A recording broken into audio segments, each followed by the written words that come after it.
Tom.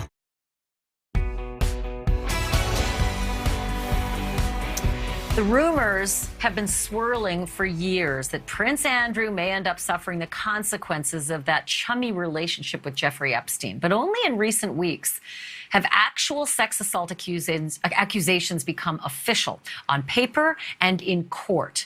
And now, for the first time, the Duke of York is fighting back publicly.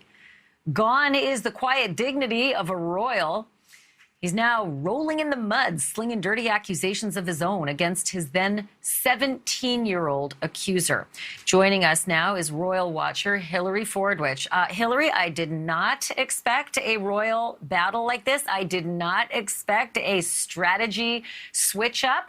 I just kind of think it's unbecoming of a royal and that the Queen wouldn't like it. I thought you'd have great insight on this, though.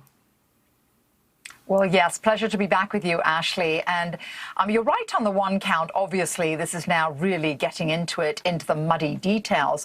But obviously, it's not Prince Andrew actually doing it. This is his lawyers.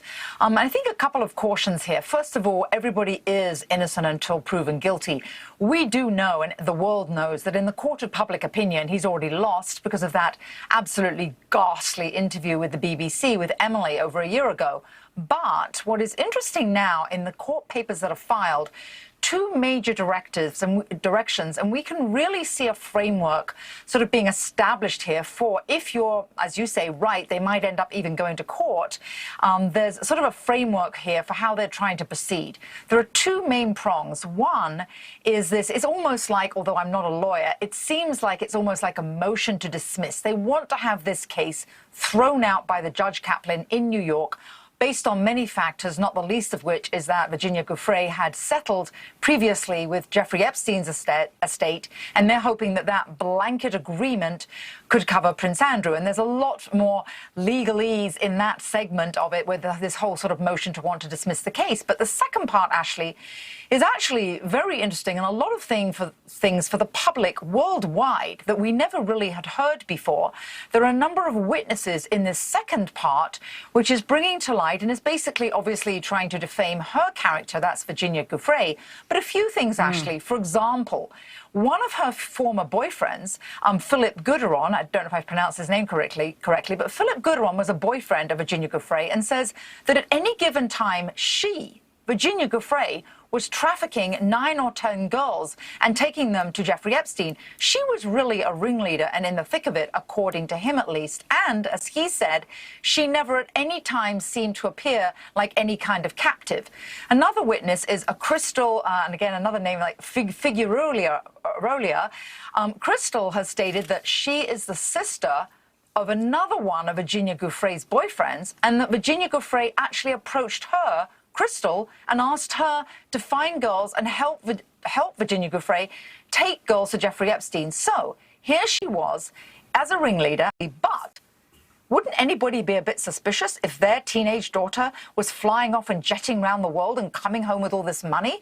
Where was he then? So I think there's going to be a lot of evidence that comes forth from witnesses that will prove that she wasn't quite the victim, that she was rather a ringleader in this. That's what at least it sets out to do.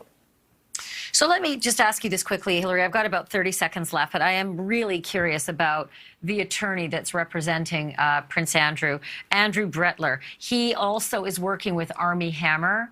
And I mean, if you're the Queen, I'm sure you're thinking, are you kidding me? You really want to ally with a guy who represents Armie Hammer, who is like DMing on Instagram, I'm 100% a cannibal and I want to eat you. I mean, really ugly, ugly stuff, the Armie Hammer headlines. And this is the lawyer now that Prince Andrew's chosen. So again, 30 seconds. I just want to get your thoughts on that.